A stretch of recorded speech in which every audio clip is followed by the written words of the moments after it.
merekam semua pengajaran yang ada. Tujuannya adalah terkadang ada yang tugas sekolah minggu juga perlu untuk mendengarnya lagi ya. Juga ada teman-teman yang mungkin mau belajar lagi, kemarin apa ya, saya mau dengar lagi gitu. Jadi hal itu sedang kita berikan, coba untuk intinya mengarsip apa yang kita miliki gitu ya. Jadi gitu. Oke, hari ini siapa yang siap terima sesuatu yang baru dari Tuhan? Ya, saya semangat banget karena Tuhan boleh terus menambahkan pertumbuhan di setiap kita. Itu pertumbuhan yang kita lihat di dalam segala kondisi gitu. Segala kondisi sulit itu bukanlah sesuatu yang menekan kita dan melemahkan kita, tetapi malah melihatnya sebagai bentuk pertumbuhan bagi hidup kita gitu. Dan kita mau menikmati proses itu bersama-sama. Amin. Ya, saya akan mulai di 1 Tesalonika 5 ayat 11. Khotbah saya hari ini adalah saling menasehati. Lama-kelamaan ya, saya cari buat judul tuh sulit juga. Ada judulnya apa gitu ya. Tadinya ada bahasa asing ya, bahasa asli yang saya mau pakai jadi judul, terus nggak jadi. Jadi tapi akhirnya kita lihat boleh saling menasehati ya.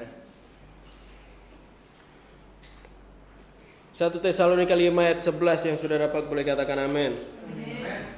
Karena itu nasihatilah seorang akan yang lain dan saling membangun kamu seperti yang memang kamu lakukan. Ayat ini adalah mengakhiri bagian di mana Paulus memberikan pesan akhir dan untuk terus berjaga-jaga. Jadi kalau teman-teman lihat di perikop Alkitab teman-teman, ini adalah bagian terakhir dari suratnya yang pertama bagi jemaat di Tesalonika.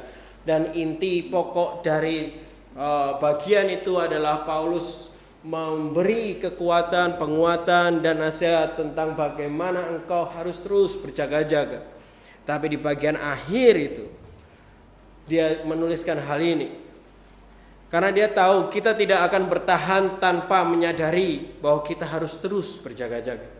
Artinya untuk menyadari terus berjaga-jaga itu sangat penting sekali.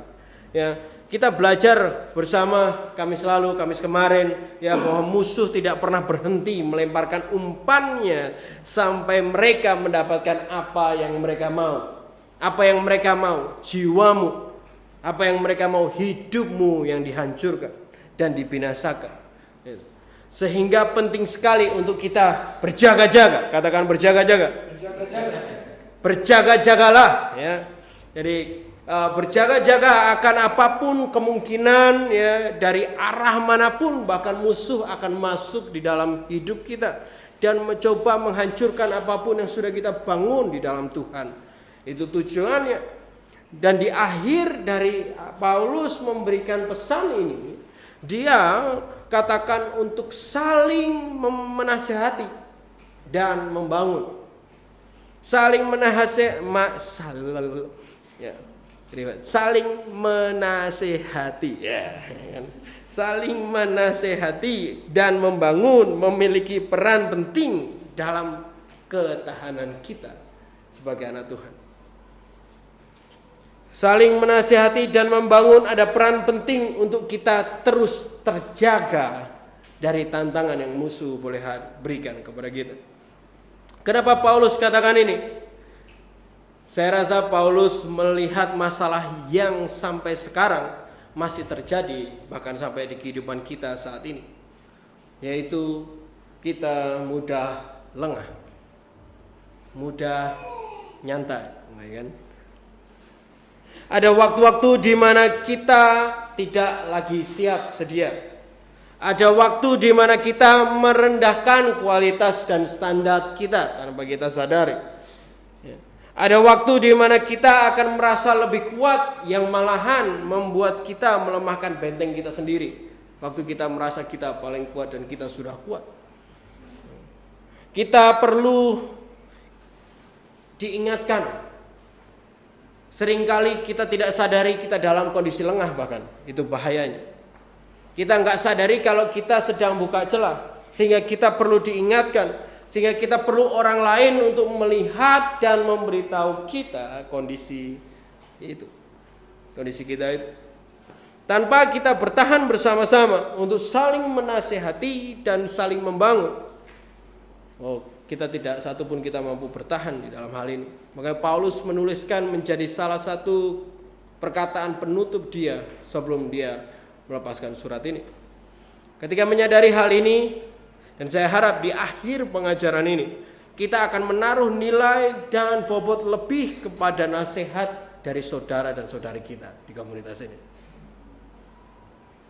Itu harapan saya untuk kita bisa melihat itu dengan benar. Kembali ke Ulangan 29 ayat 18. Ulangan 29 ayat 18.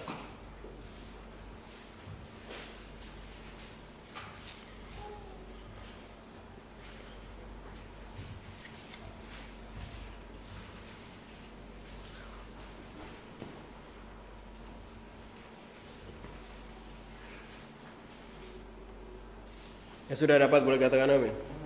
Sebab itu janganlah di antaramu ada laki-laki atau perempuan, kaum keluarga atau suku yang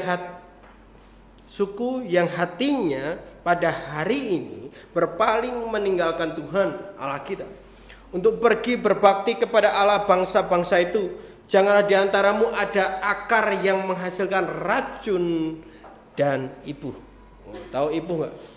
Ibu kita Kartini. Salah. Ibu tuh nanah gitu ya. Iya beneran. Sejak Tuhan memberikan pemahaman dan pewahyuan soal tubuh Kristus dan komunitas kepada saya, setiap kualitas kebenaran yang Tuhan boleh bukakan ke kita di komunitas ini, itu selalu saya melihatnya juga di dalam kapasitas komunitas, kapasitas tubuh Kristus. Itu bagaimana itu berlaku di dalam tubuh, karena kita juga satu. Amin.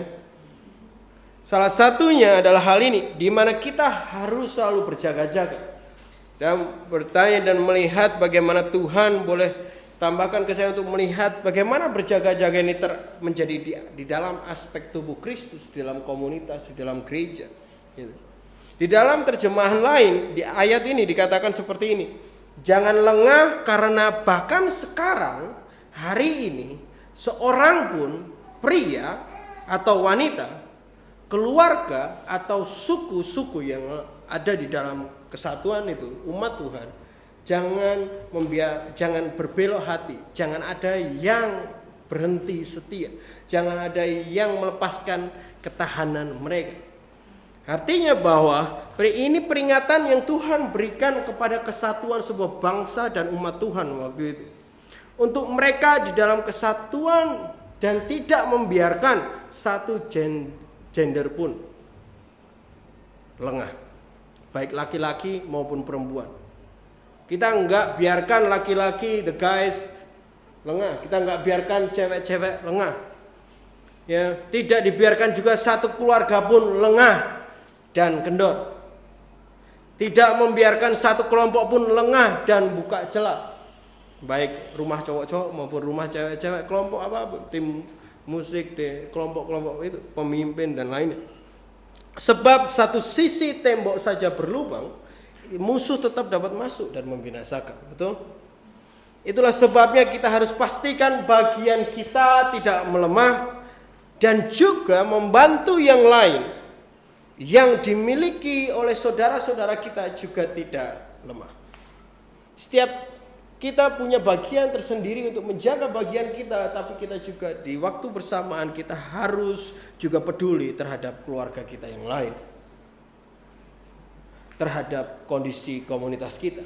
Kita tidak akan biarkan cowok-cowok melemah, kita nggak akan biarkan cewek-cewek melemah, kita nggak akan biarkan satu keluarga pun lengah dan kendor.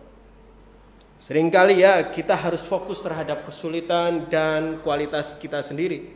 Tetapi di waktu bersamaan yang harus diingat hari ini bahwa kita harus juga peduli tentang kondisi komunitas Tuhan. seluruhnya kita harus pastikan kita saling membantu juga untuk semuanya tidak lengah. Lihat kanan kirinya kita kira-kira matanya lengah nggak itu? Kayak ngantuk. Ya, matanya terjaga-jaga nggak? Ya kan? Matanya sedang melihat, memperhatikan atau sedang tidak memperhatikan. Saya ke 2 Korintus 1 ayat 3 sampai 4.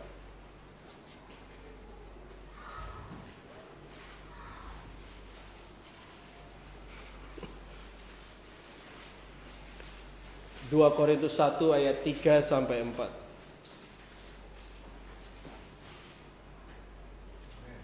Saya percaya kita senang menasihati satu dengan yang lain. Betul? Saya percaya teman-teman rindu banget untuk semua orang terus terjaga dan terus sehat. Tapi hari ini akan sesuatu yang lebih yang Tuhan boleh tambahkan ke kita. Ayat 3 dan 4 2 Korintus 1. Terpujilah Tuhan, Bapa Tuhan kita Yesus Kristus, Bapa yang penuh kasih dan Tuhan segala penghiburan, yang menghibur kami dalam segala penderitaan kami, sehingga kami sanggup menghibur mereka yang berada dalam bermacam-macam penderitaan dengan penghiburan yang kami terima sendiri dari Tuhan. Di ayat ini Tuhan yang menghibur kami dikatakan dalam segala penderitaan, sehingga kami dapat menghibur mereka yang ada dalam macam-macam penderitaan juga. Ya, memang sangat penting untuk kita dapat menghibur atau menguatkan orang lain, seperti yang kita barusan baca di 2 ayat sebelumnya. Karena itu bagaimana kita bisa saling menjaga untuk semua terus terjaga, ya kan? Tetapi ayat 4 sangat memegang kunci dari kegiatan saling menasihati ini. Adalah sangat penting untuk kita harus terlebih dahulu mengalami penghiburan dari Tuhan. Sehingga penghiburan yang kita terima itulah yang kita berikan kepada orang lain. Sangat penting untuk kita mengalami penghiburan itu dari Tuhan terlebih dahulu, dan penghiburan itulah yang kita bawa untuk menguatkan yang lain. Kita rindu kita terus terjaga. Kita rindu juga saudara-saudara kita, saudari kita semuanya terjaga dengan baik. Tetapi di saat itulah kita perlu yang disebut kita mengalami Tuhan terlebih dahulu, sehingga itu yang akan membawa kekuatan. Dikatakan di sini kalau teman-teman ayat ini katakan penghiburan itulah yang akan membawa kami untuk menghibur mereka. Jadi penghiburan itulah, jadi penghiburan yang sama yang Tuhan berikan ke mereka. Penghiburan yang menguatkan kekuatan yang sama yang diberikan ke kita, yang kita bisa berikan ke orang lain. Sehingga penghiburan yang diterima itulah yang kita teruskan, menerus dan alirkan kepada orang lain. Tidak kita buat-buat sendiri, tidak kita asal ciptain sendiri, tetapi apa yang kita terima kita berikan. Apa yang menguatkan kita yang kita kuatkan ke orang lain.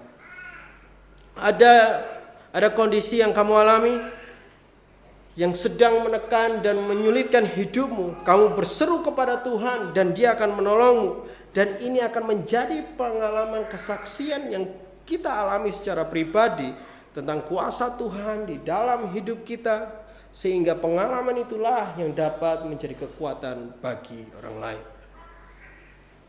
Dapat menjadi penghiburan bagi orang lain yang juga ada di dalam penderitaan dan kesulitan yang sama. Saya akan lebih dalam soal 2 Korintus ini, tandai aja di Alkitabnya, nanti kita balik lagi. Ya. Di Roma 5 ayat 3. Kita ke Roma 5 ayat 3 dulu. 2 Korintusnya boleh ditandai dulu.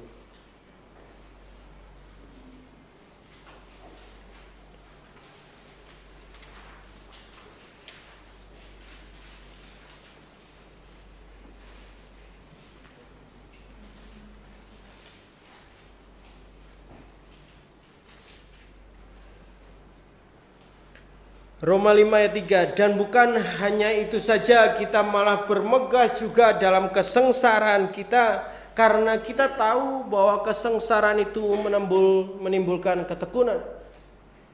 Ayat ini juga berlanjut kepada keseluruhan tahan uji dan karakter yang Tuhan boleh kaji. Di terjemahan sederhana Indonesia, di awal ini dikatakan seperti ini, kita juga bersukacita karena penderitaan yang kita alami. Siapa di sini bersukacita kalau menderita? Siapa yang di sini bersukacita kalau kesulitan? Kenapa harus bersukacita? Kenapa bisa sukacita ketika melihat kesulitan? Karena disitulah, di kesulitan itulah kamu akan mengalami Tuhan. Dan ketika kamu mengalami Tuhan, pengalaman itu bisa menguatkan saudara-saudarimu.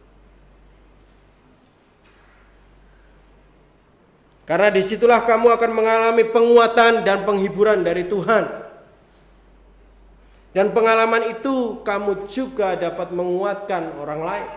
Kamu dapat menghibur orang lain. Sehingga ketika ada penderitaan itu, kamu lihatnya sebagai sebuah kesukacitaan.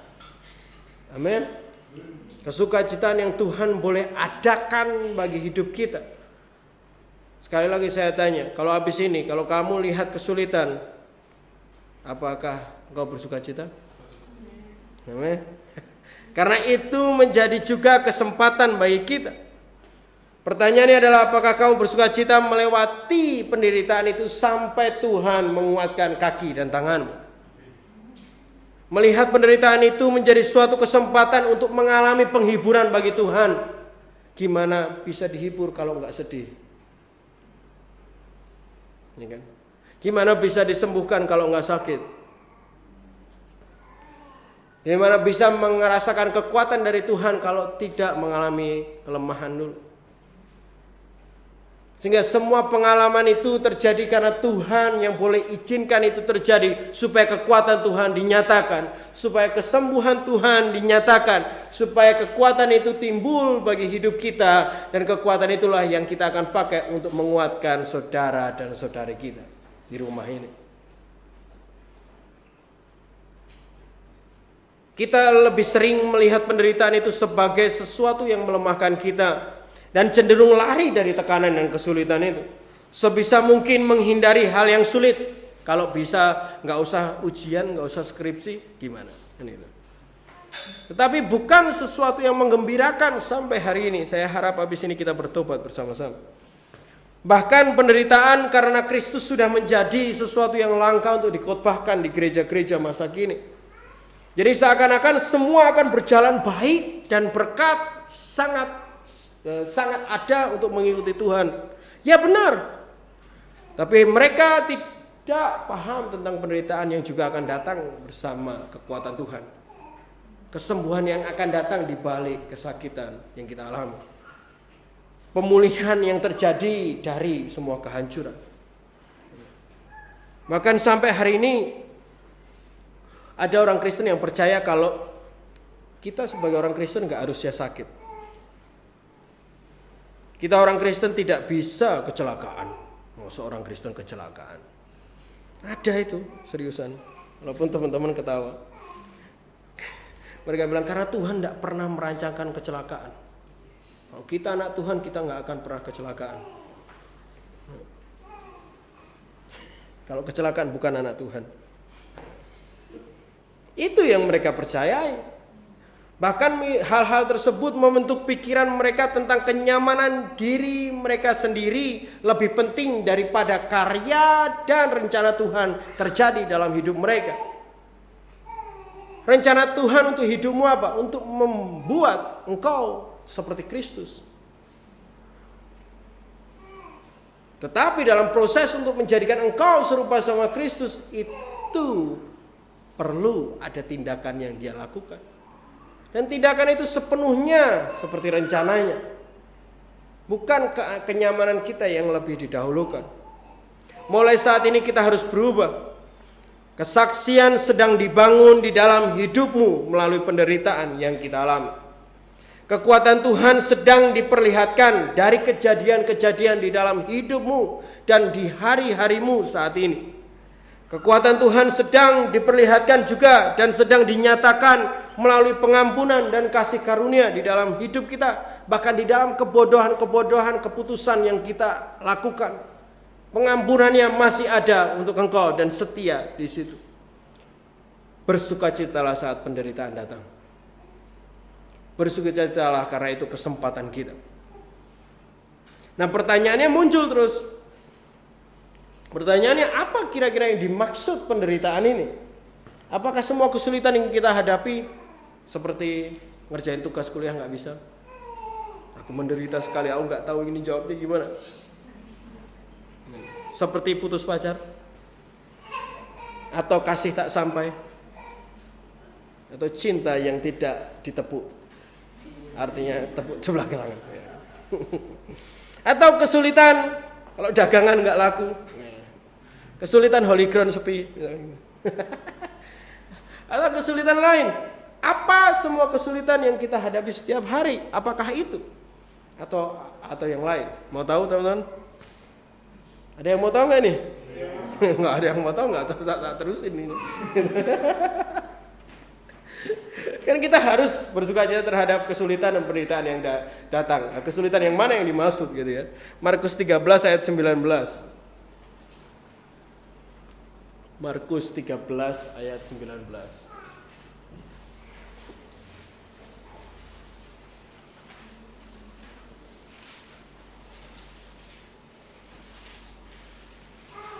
Saya mau memastikan kita tahu bedanya yang disebut penderitaan di sini. Sebab, belum semua? Udah semua? Sebab pada masa itu akan terjadi siksaan seperti yang belum pernah terjadi sejak awal dunia yang diciptakan Tuhan sampai sekarang dan tidak akan pernah terjadi lagi. Wah, ngeri ya. Akan terjadi sebuah siksaan yang belum pernah ada di dunia, yang paling tersiksa. Ini sebuah mujizat, nubuatan tentang apa yang akan terjadi ke depannya, tentang Tuhan bercerita tentang apa yang akan terjadi. Tapi yang saya mau fokus di sini adalah kata siksaan di ayat itu. Kata siksaan di situ itu adalah bahasa aslinya adalah thlipsis. Ya. Thlipsis di situ dengan ejaan thlipsis. Ya. Artinya adalah tekanan. Setiap kita memiliki tekanan tersendiri di dalam hidup kita. Dan diterjemahkan di dalam Alkitab ada memohon. Di dalam Alkitab kita ini terjemahan baru 43 kali penghiburan, ya, nasihat, keinginan, berdoa, dan imbauan dan bermacam-macam. Oh, ntar kayaknya kebalik itu, salah. Itu kayaknya yang berikutnya.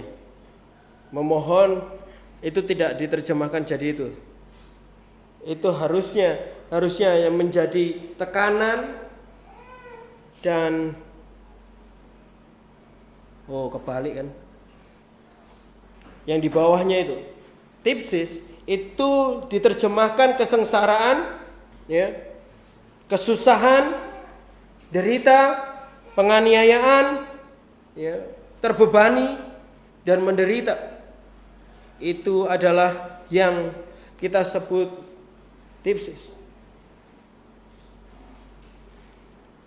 Jadi, tetapi ini penting kalau kita mengerti ayat ini. Karena setiap kita punya tekanan di setiap hari-hari kita. Ada yang di sini hari-harinya enak banget, nggak ada tekanan sama sekali. Ada. Tekanan itu menekan kita terus. Kalau itu menekan kita terus, itu yang disebut terus stres. Karena akhirnya depres gitu. Tapi tipsis adalah tekanan yang selalu dipakai di dalam Alkitab untuk menerangkan baik penderitaan, baik kesulitan, baik kesiksaan tentang kepercayaan terus kepada Tuhan. Jadi tekanan yang diberikan ketika kita terus percaya. Makanya di Markus ini dikatakan akan ada siksaan yang besar. Siksaan untuk siapa? Untuk mereka yang terus percaya. Untuk ditekan supaya tidak percaya. Ditekan terus. Siksaan yang timbul ini adalah siksaan yang terjadi bagi mereka yang percaya kepada Tuhan. Dan siksaan itu bertujuan untuk membuat mereka tidak percaya. Untuk membuat mereka berhenti percaya.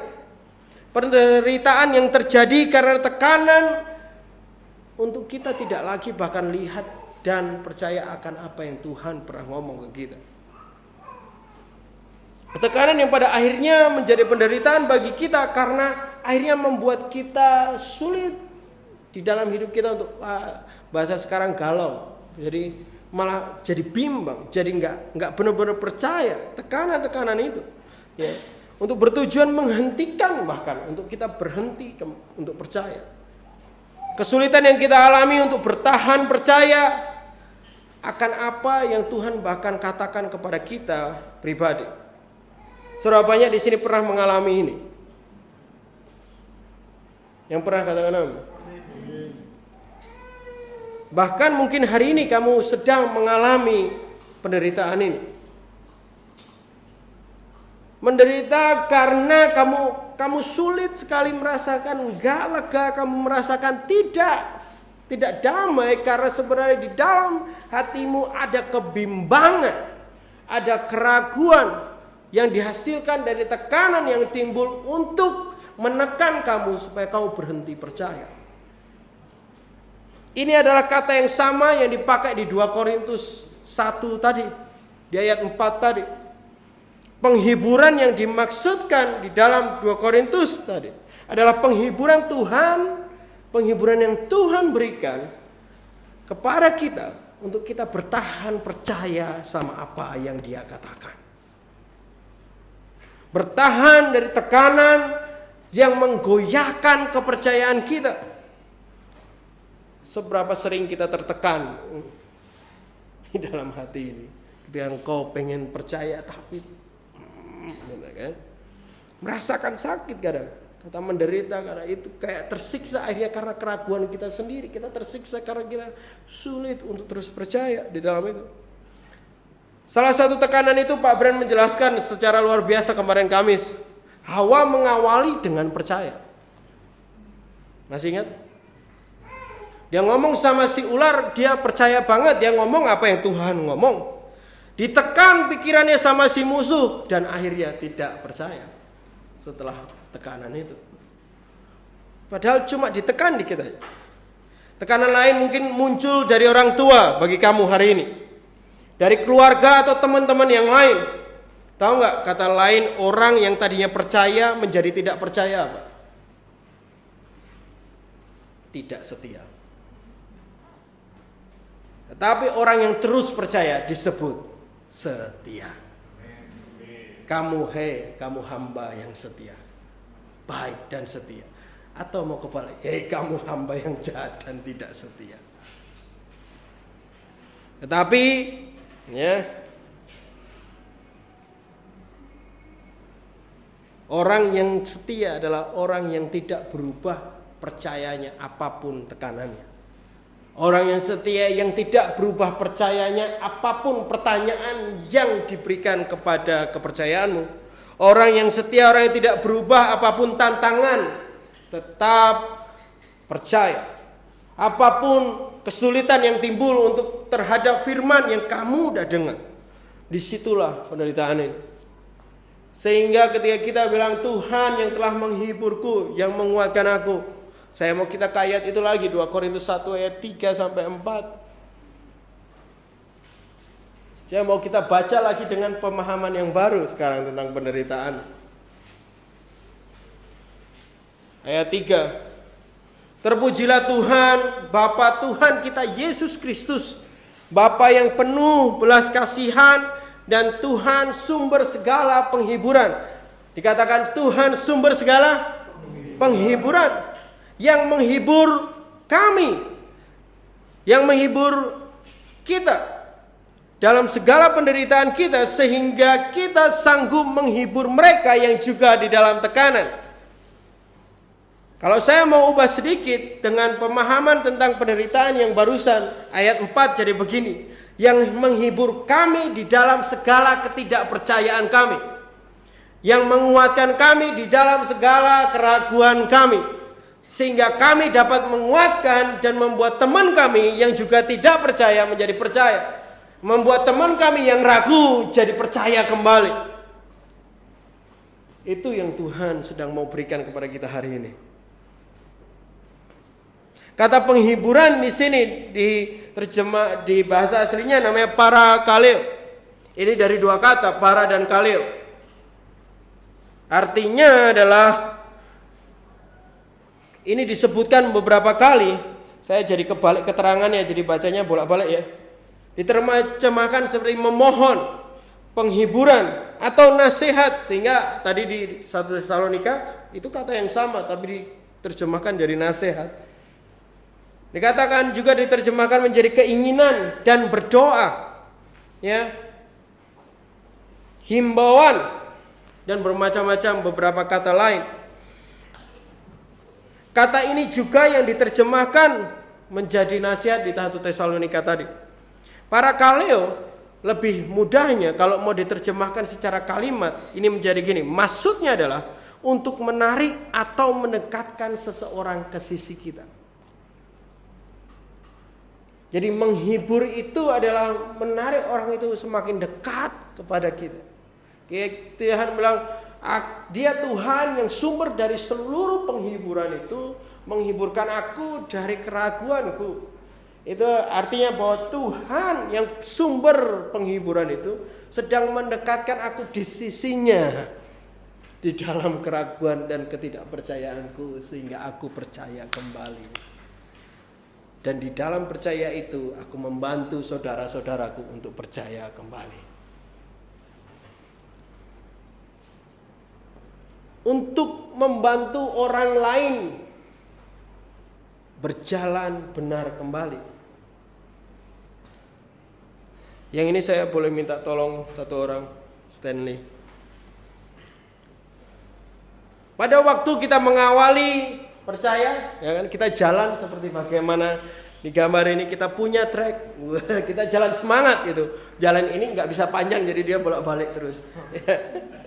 Semangat dalam perjalanan itu, percaya terhadap apa yang Tuhan ngomongkan. Kamu dengar dan begitu semangat sama yang kamu sedang jalani. Itu. Kita mungkin berjalan ke arah yang benar dan kita percaya benar Tuhan udah ngomong dan aku ke situ sekarang, gitu kan?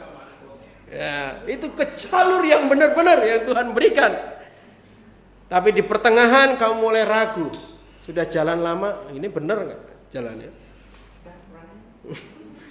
Tapi selagi berjalan kamu mulai mikir lagi. Mulai ada hal-hal yang kita lihat di jalan. Ada hal-hal yang kita dengar, ya. Ada hal yang membuat kita ragu di dalam jalan itu. Jalan mulai melambat terusan. Mulai kesulitan. Kita mulai bingung dan bimbang, apakah arah ini benar? Apakah jalan yang sedang saya ambil ini benar? Apakah arah hidupku yang aku ambil ini benar? Mulai melambat lagi, ya. Mereka bahkan kadang mulai akhirnya berhenti dan balik lagi. Thank you. Balik lagi. Ya, terima kasih Stanley. Tepuk tangan buat Stanley dulu. Ya, mereka yang ada di sisimu, mereka butuh engkau untuk juga mengalami hal yang sama. Nanti butuh engkau untuk terus percaya di jalan yang kau sedang jalani. Siapa yang mengalami apa yang Stanley peragakan barusan? Memulai perjalanan ini semangat banget gitu. Ya, Tuhan ngomong ini, aku jalan ke sana. Begitu jalan lama-lama, benar gak ya? Ini kok Apalagi semakin dilihat kok kayaknya enggak. Ini yang seingatku enggak bener ini jalannya. Gitu. Seingatku salah. Mendengar dari orang lain tekanan-tekanan untuk jadi ragu. Tekanan mata, tekanan pendengaran, ragu akan apa yang sudah kamu dengar sebelumnya. Bahayanya adalah ketika kita mulai meragukan jalan yang kamu ambil dan kamu balik arah. Bisa mengerti sampai di sini?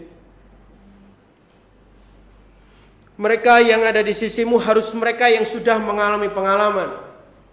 Pengalaman apa? Pengalaman untuk bertahan di jalan di dalam rencana Tuhan. Pengalaman berjalan dalam percaya. Membantu kamu untuk kembali yakin kalau kamu punya orang-orang kayak gitu. Begitu dikata yang di situ, salinglah menasihati, adalah ada seseorang yang terus dalam percaya. Balik Stanley. Ketika Stanley mulai berhenti dan ragu, dia lihat jalannya mulai ragu. Para Kaleo itu datang dan ada di sisinya, terus jalan, itu benar. Kamu harus maju terus, itu benar. Dan akhirnya dia semangat lagi dan jalan lagi. Oh my God, ya. Itulah yang disebut saling menasihati yang Tuhan sedang mau berikan kepada kita hari ini. Menguatkan kembali, membantu untuk yakin kembali terhadap apa yang pernah didengar oleh sahabatmu, saudara-saudaramu. Ya, membantu untuk kamu, ya, membantu kamu untuk kembali semangat lagi di jalan yang sedang kamu tempuh. Inilah saling menasehati yang Tuhan mau kita belajar hari ini dan kita lakukan mulai hari ini. Inilah yang saling membangun yang dimaksudkan Tuhan untuk kita mengerti bahwa membangun dan menasehati saudara-saudara kita untuk terus jalani apa yang dia dengar dari Tuhan. Untuk terus ke arah yang memang sudah benar. Kalau Paulus menulis hal ini menjadi bagian penting dari kebertahanan kita dalam kebenaran. Untuk menerima penguatan yang apa yang Tuhan sudah dengar dan katakan kepada kita. Dan juga ketika kita terus percaya, kita menerima penguatan Tuhan untuk terus percaya. Disitulah kita juga bisa membantu saudara kita untuk katakan, yang kamu udah ambil benar, lanjut terus. Waktu dia melemah. Orang yang tidak pernah kuat, ini masalahnya adalah gini. Orang yang tidak pernah kuat untuk bertahan dalam kebenaran, mencoba menasihati orang lain, ini masalah. Yang keluar dari orang itu hanyalah keraguan, bahkan ketidakpercayaan. Pernah berbicara dengan seseorang tentang keraguanmu terhadap janji Tuhan atau perkataan Tuhan yang Tuhan udah ngomong ke hidupmu dan kamu sharing ke orang itu, tetapi setelah kamu ngobrol sama dia bukannya makin percaya, malah makin ragu. Berarti kamu salah tempat, salah orang. Bukan makin percaya kepada pemimpin, malah makin tidak percaya kepada pemimpin. Kalau Hawa ngomong sama ular, yang tadinya Hawa percaya perkataan Tuhan menjadi tidak percaya karena si ular ini sebenarnya setan. Ya kan? Kalau kamu ngobrol sama temanmu yang tadinya kamu percaya, habis ngobrol sama dia kamu tidak percaya, berarti temanmu, saya nggak ngomong ya.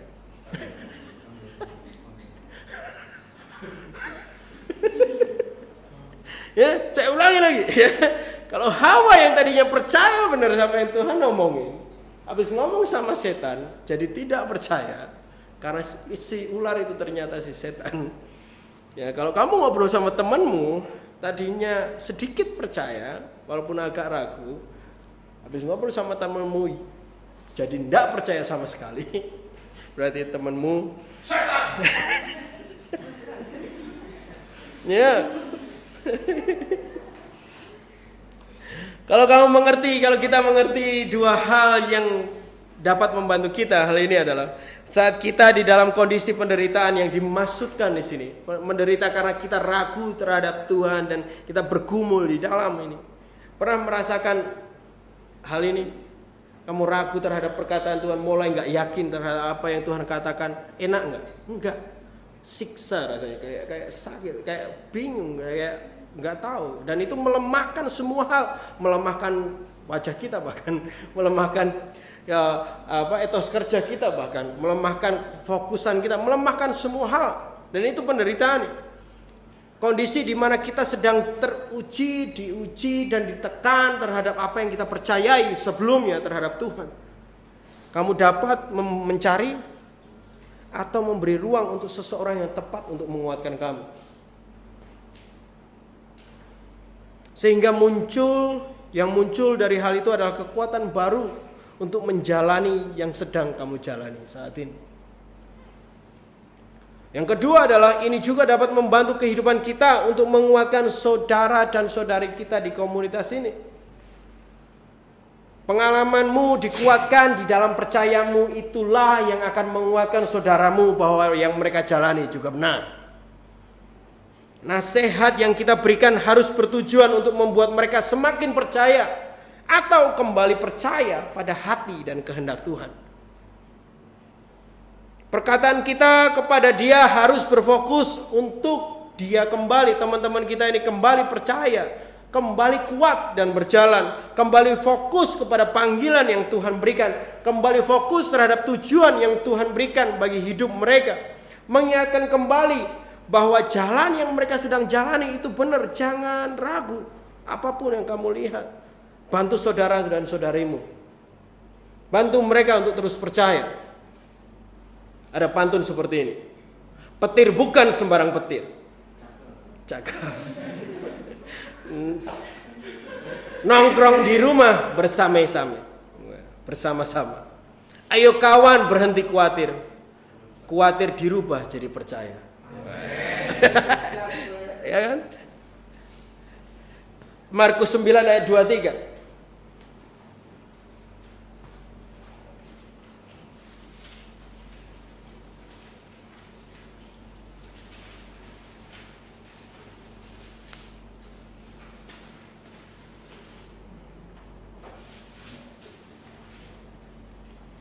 Jawab Yesus, katamu jika engkau dapat, tidak ada yang mustahil bagi orang yang percaya. Saya katakan lagi, tidak ada yang mustahil bagi orang yang percaya. Kalau kamu terus percaya, tidak ada yang mustahil. Ini mudah banget kan? Ya. Kalau kamu terus percaya terhadap apa yang sedang kau jalani, tidak ada yang mustahil. Banyak orang Kristen suka banget ayat ini. Karena bagi mereka ini peneguhan untuk apapun yang mereka inginkan akan terjadi, walaupun mustahil. Asal kita percaya itu terjadi. Aku percaya nanti pacarku bisa kenal Kristus kok. Gak apa-apa, jalani dulu aja. Kan tidak ada yang mustahil bagi orang yang percaya.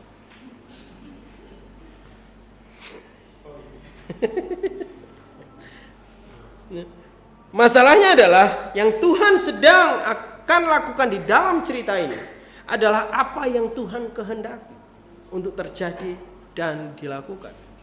Bukan keinginan random atau acak yang seorang manusia inginkan dan memaksa Tuhan untuk itu harus terjadi.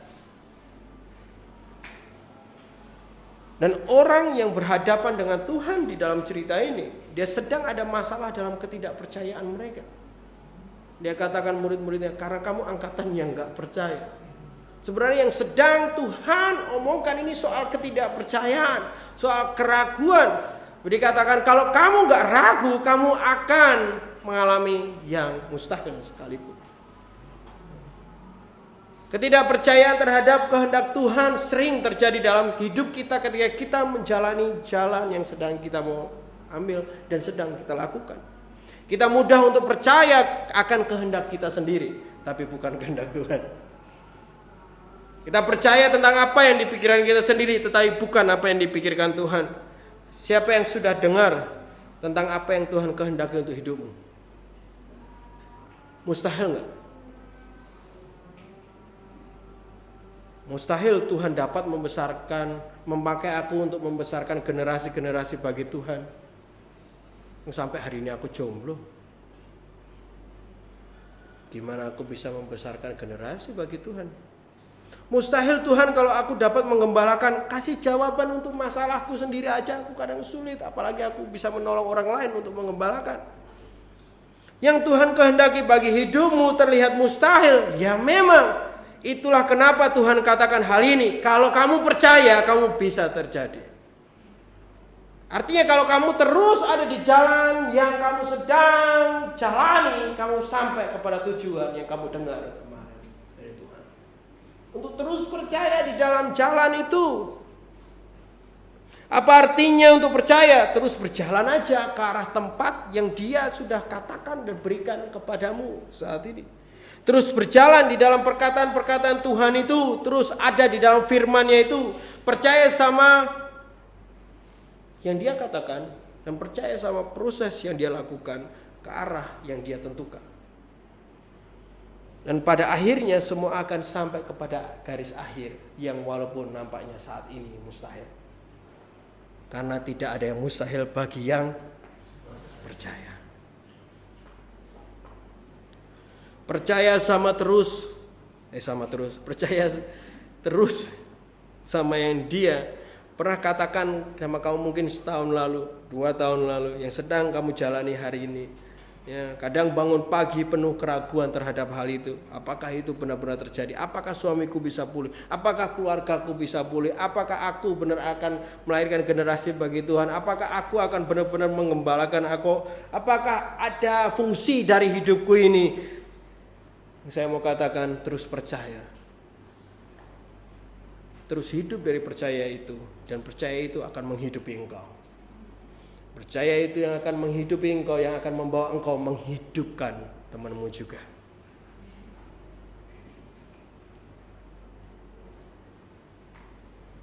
Bertahanlah untuk jalani apa yang engkau jalani dalam kepercayaanmu terhadap apa yang Tuhan katakan saat ini. Untuk terus percaya perkataan dan janjinya. Dan kita perlu orang lain untuk terus mengingatkan kita terhadap hal ini.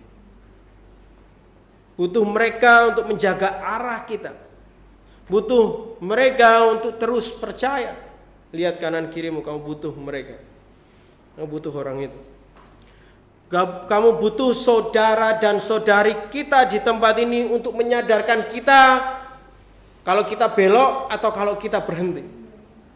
Atau kalau kita melemah.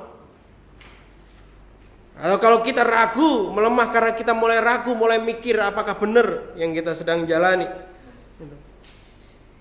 Kita butuh mereka untuk kembali semangat terhadap jalan yang sedang kita raih, yang sedang kita lakukan. Setiap kita pernah goyah percayanya. Betul? Setiap kita pernah ragu terhadap apa yang sedang kamu jalani. Setelah berjalan beberapa waktu lagi, ragu lagi. Kita butuh orang lagi untuk mengingatkan hal itu. Semangat lagi. Berjalannya waktu, ragu lagi. Kita selalu, makanya Paulus katakan harus saling menasihati. Harus saling membawa di sisi seseorang itu untuk ingatkan lagi bahwa yang kamu ambil benar, ayo lanjut lagi, semangat lagi. Kamu ingatkan lagi perkataan-perkataan Tuhan ke hidup mereka. Setiap kita pernah terlintas di pikiran bahkan untuk berhenti dari perjalanan ini. Siapa yang pernah? Siapa yang pernah mikir untuk berhenti dari semua pemuritan ini, udah capek gitu. Ya. Berhenti dari proses ini, apakah benar apakah benar tempatku di sini? Pernah terlintas itu? Apakah benar aku harus dipimpin sama mereka? Datang kepada orang yang terus teguh, jangan datang sama yang ragu juga. Karena kalau kamu datang ke seseorang yang buat kamu makin ragu, berarti dia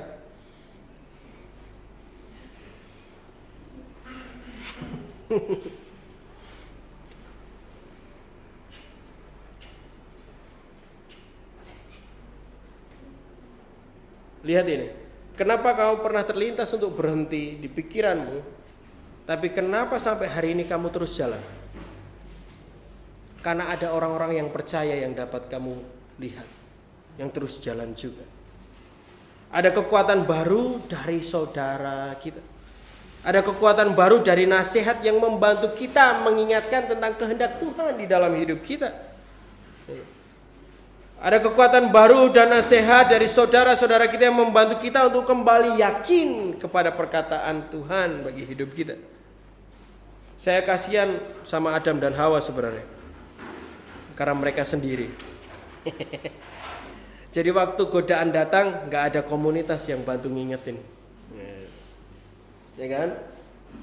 Gak ada ngingetin tentang perkataan Tuhan untuk tetap benar gitu. Tapi kamu tidak. Kamu punya kanan kirimu.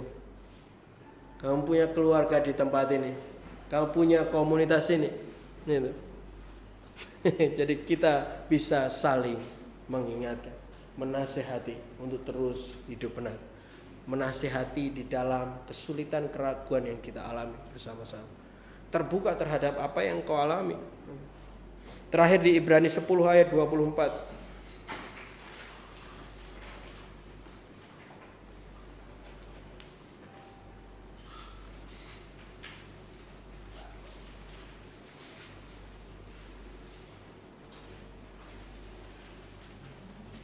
Ibrani 10 ayat 24. Dan marilah kita saling memperhatikan supaya kita saling mendorong di dalam kasih, dalam pekerjaan baik.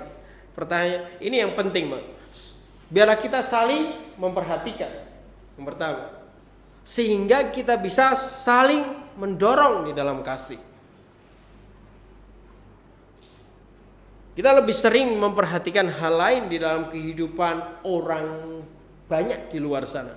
Tapi kita lupa memperhatikan kehidupan keluarga kita. Kita dapat mendorong, kita dapat mengingatkan sahabat-sahabat kita, saudara kita di rumah ini. Kalau kita benar-benar memperhatikan hidup mereka. Siapa yang tahu Abigail teman sekamarnya? Saya tahu Abigail teman sekamar saya. Ya kan? Ya. Siapa yang tahu janji Tuhan terhadap teman sekamarnya? Siapa yang mengenal, yang bisa ngerti kalau kayaknya ini dia lagi gak beres. Tanpa hal itu, kamu gak bisa dorong temanmu untuk terus jalan di jalan yang benar. Wong kamu sendiri gak tahu jalan yang dia sedang ambil. Artinya kamu gak ngerti apa yang Tuhan katakan ke hidup mereka. Makanya mulai hari ini, habiskan waktumu untuk saling ngobrol di kamar itu tentang apa yang Tuhan bicara di setiap kalian. Sehingga saudaramu bisa membantu engkau saat kamu lemah dalam percayamu terhadap janji Tuhan itu. Saat bahkan diri kita sendiri kadang nggak percaya kalau lihat Abigail kita sendiri, karena nggak tahu aku bener nggak ya kayak gini gitu. Tapi orang lain, ketika orang lain melihat hal itu dan mengatakan hal itu, kita menjadi kuat kembali. Saya percaya kita nggak mau melihat saudara kita gagal dan berhenti di tengah jalan. Amin. Ada yang mau lihat saudara kita gagal dan berhenti di tengah jalan? Kuatkanlah mereka untuk terus percaya kepada perkataan Tuhan. Dengar dari mereka apa yang sedang Tuhan katakan ke hidup mereka, dan ingatkan mereka saat mereka lemah. Panggil kembali siapa mereka di mata Tuhan. Abigail itu siapa mereka di mata Tuhan. Panggil lagi. Ya. Ini bagianmu untuk saudaramu. Saya berharap kita semua mengerti dan menangkap hal ini hari ini. Kita akan melihat dan menilai komunitas ini dengan berbeda kalau kita mengerti hal ini hari ini. Kita juga akan melihat dan menilai nasihat dan kata-kata pengingat dari saudara-saudara kita dengan berbeda. Yang disampaikan pasangan kita yang suami istri dengan berbeda. Karena kita tahu kepedulian mereka, apa yang dia sedang ngomong, karena dia sudah memperhatikan hidup kita. Kayaknya kita melemah. Dengar apa yang dia omongkan. Jangan naik dulu amarah dan kebencian kita. Lepaskan dulu balok dari matamu dan dengar apa yang dia katakan. Karena mungkin apa yang dia katakan membuat engkau punya kekuatan baru. Punya kepercayaan yang baru untuk menjalani apa yang sedang engkau jalani. Kita juga akan melihat bagaimana kesetiaan itu, kesetiaan yang kita berikan kepada Tuhan dan dari apa yang Tuhan katakan dapat terlibat di kehidupan orang lain. Kepercayaan kita terhadap apa yang Tuhan katakan bagi hidup kita bahkan dapat berdampak kekuatan bagi orang lain. Kita akan melihat hal itu. Dan bayangkan kalau kata yang dipakai di Alkitab yang beberapa kali kita baca adalah kata saling. Artinya kekuatan itu saling muter terus. Semua kuat bersama-sama. Perhatikanlah teman-teman, ya. Kejarlah kesetiaan, amin. Kejarlah terus percaya. Kejarlah komunitas ini untuk bertahan. Saya butuh saudara-saudari untuk terus berjalan di jalan ini. Saya butuh kalian untuk kalian mengingatkan. Mari kita saling mendorong dan menasihati di dalam kasih. Saya harap pengajaran ini dapat membuka mata kita dan pengertian kita apa yang harus kita nasihati ke teman dan saudara kita. Mengingatkan kembali tentang kebenaran yang mereka sedang jalani, pilihan yang sedang mereka ambil. Kamu memilih ini dan aku juga percaya kalau Tuhan panggil kamu untuk ini. Maju terus. Semangat. Dan ini bagian yang Tuhan boleh ingatkan untuk kita semua hari ini, Bapak Ibu Saudara. Semua menerimanya dengan sukacita. Tuhan begitu baik bagi kita, amin. Karena Dia melengkapi kita untuk berperan di dalam komunitas Tuhan dengan benar. Karena Tuhan sangat mengasihi kita. Dan hal yang terpenting untuk kita hari ini bahwa mulai perhatikan hidup saudara-saudarimu. Suami, perhatikan hidup istrimu. Istri, perhatikan kehidupan suamimu. Coba lihat apa yang Tuhan bicara atas mereka dan bantu mereka untuk hidup terus di dalam perkataan Tuhan itu. Cowok-cowok sekamar, serumah, dengar apa yang Tuhan bicara di setiap pribadi dan kebenaran itu. Dan bantu setiap orang untuk berjalan di dalam kebenaran itu. Yang perempuan-perempuan bisa lakukan hal yang sama. Di dalam rumah cewek-cewek, saling mengerti dan ingatkan. Bahkan tulis juga di dinding kalian apapun yang Tuhan boleh berikan kepada hidupmu untuk masa depanmu. Dan lihat saudarimu itu. Baca dan dengarkan mereka. Saya butuh untuk mendengar terus, ya, tentang apa yang Tuhan bicarakan supaya kita terus kuat. Dan itu bagian dari kita untuk boleh terus saling menasihati. Kita boleh terus saling memberikan kekuatan. Terbuka untuk orang yang kuat dalam percayanya untuk menguatkan kita.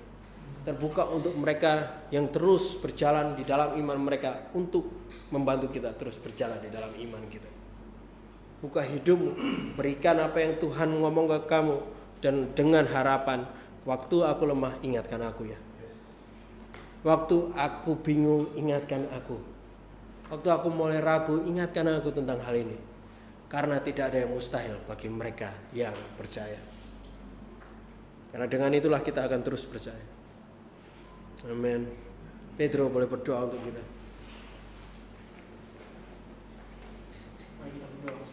Bapa di dalam surga, terima kasih Tuhan. Terima kasih untuk firman-Mu Tuhan yang boleh kami pelajari hari ini. Terima kasih untuk hati-Mu Tuhan yang boleh Engkau berikan pada hari ini Tuhan. Ajari kami untuk percaya Tuhan. Ajari kami untuk bagaimana kami memperhatikan setiap saudara kami Tuhan. Ajari kami untuk kami maju bersama-sama ke arah Engkau Tuhan. Ajari kami untuk betul-betul kami bisa berperan dengan aktif untuk menopang saudara-saudara kami Tuhan demi kemajuan mereka di dalam Engkau Tuhan. Terima kasih Bapa untuk hati-Mu yang Kau berikan hari ini. Biarlah Roh Kudus-Mu terus mengajari kami untuk hari-hari ke depan sehingga kami bisa memahami dan percaya dan berdiri teguh di dalam harapan yang Engkau sudah berikan kepada kami Tuhan. Terima kasih Bapa, kami memuliakan Engkau hari ini Tuhan. Berkati fellowship kami selanjutnya Tuhan. Di dalam nama Tuhan Yesus kami berdoa. Haleluya. Amin. Amin. Selamat hari Minggu, Tuhan memberkati. Kita ada rayain ulang tahun. Siapa yang ulang tahun hari ini ya?